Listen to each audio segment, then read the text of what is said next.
the general responsible for this area is a general called Lapin, if that's how you pronounce it. Rabbit really in French.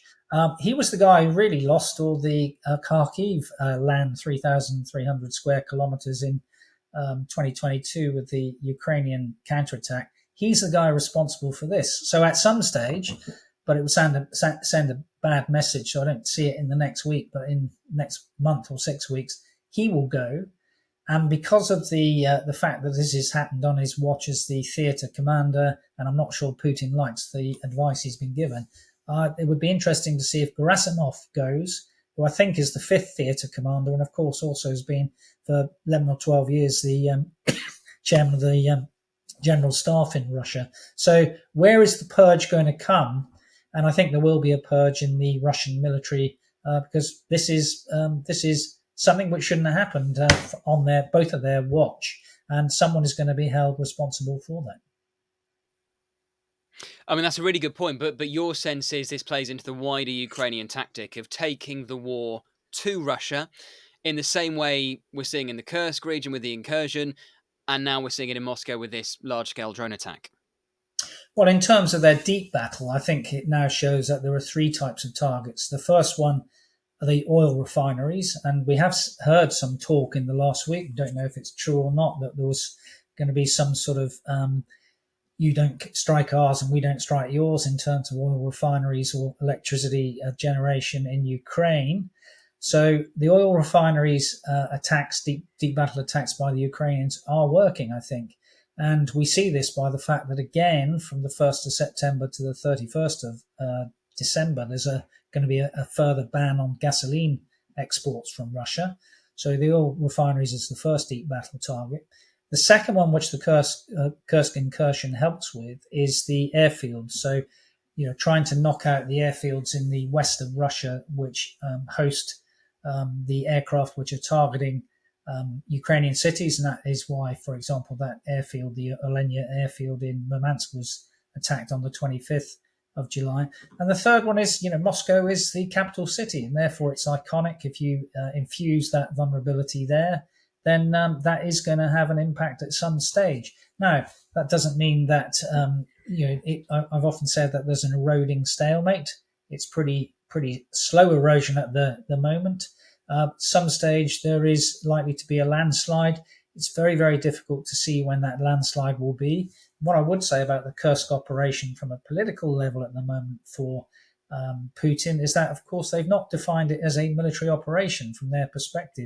The FSB has the lead. It's been deemed a counter-terrorist operation. And that is deliberate because it therefore is not deemed to be a state of war and martial law has not been declared. And at the moment, that should prevent any blowback on Putin until you have either mass casualties or other things that occur, which could happen again in a sort of micro sense of what is happening in Kursk at the moment. I just want to pick up on what you just said there about a landslide. By that, do you mean a decisive shift in momentum at some point during this war? And do you think we're close to that? It's very, very difficult to say that. What you can say, again, from an historical perspective, for example, is that in this same period of time in 1918, at the end of the Battle of Amiens, the Allies went 7 miles in a week, and that was deemed to be the black day for the German army. No Allied troops ever were in Germany in the First World War. So to say from when you go to an eroding position to a landslide is very, very difficult to measure.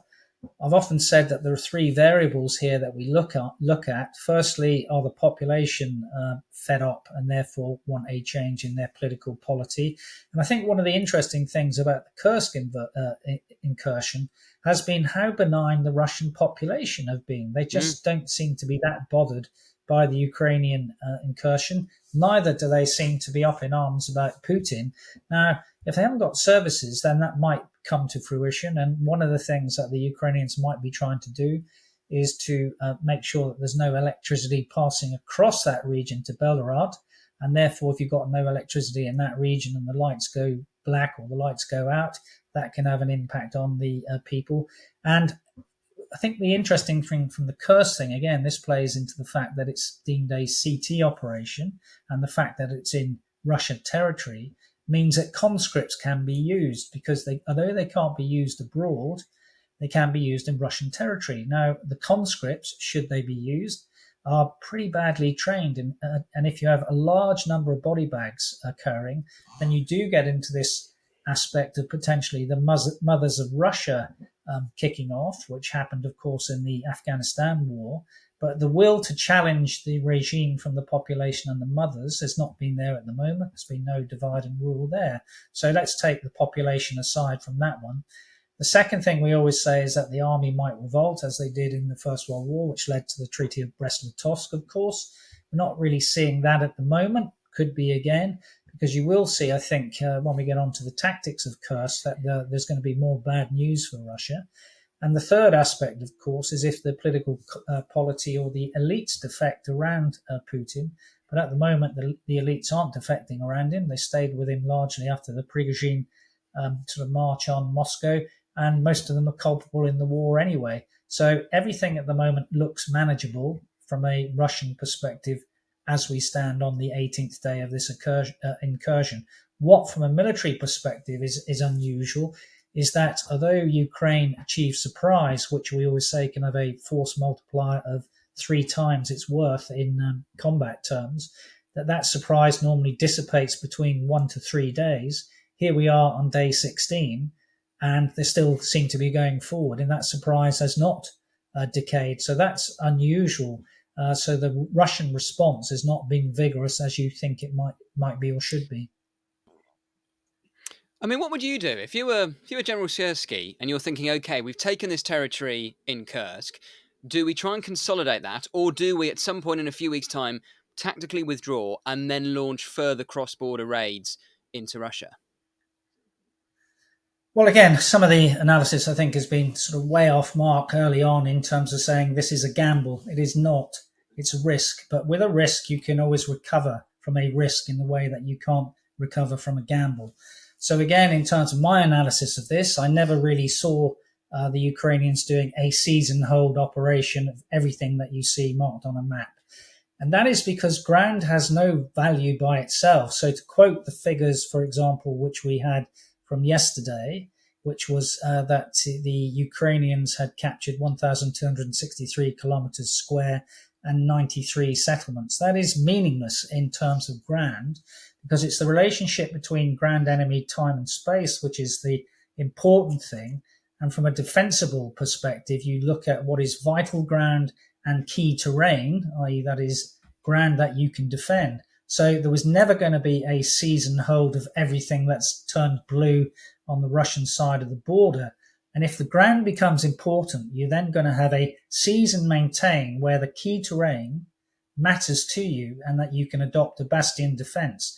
And this is where the bridges over the river Seam come in, because knocking those bridges out means that the Russians have a great or an inability to supply the Glushkovsky district.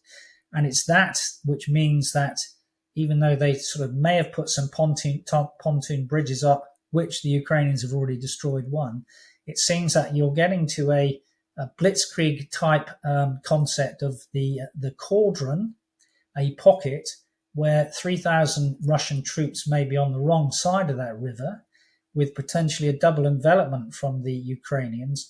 And this, again, is where people don't understand the psychology of war. They understand the physical part, where if the enemy get behind you, as the Ukrainians will, this is when you have a collapse of morale and mass surrenders. If that happens, that would be pretty bad news for Russia, but it's 3,000 max, and that would be manageable for Putin because, of course, it is an informational autocracy. And although things are getting out about what's happening in Kursk, it's not getting out in the way that it might if this was a democracy with bad news on a daily basis. And do you think that what we're seeing at the moment could be the thing that spurs Putin into ordering a fresh wave of mobilization? No, because I think that is absolutely risky for Putin. He's willing to sacrifice Kursk as a region, but I think trying to go for a mobilization would sacrifice his future, and I think there would be an uprising. So if that were to be a decision point, as we would call it in the military, And were he to do that, then that is a significant political risk to him, and I don't think he will take it. So what we're going to see at the moment is more of those conscripts used within the battle space, because it is in Russia, and that's the way it will be. That's not to say that they are the only people there. So we know, for example, that the 810th Naval Infantry Brigade, or elements of them, are in the Kursk region, along with the 155th Naval Infantry Brigade.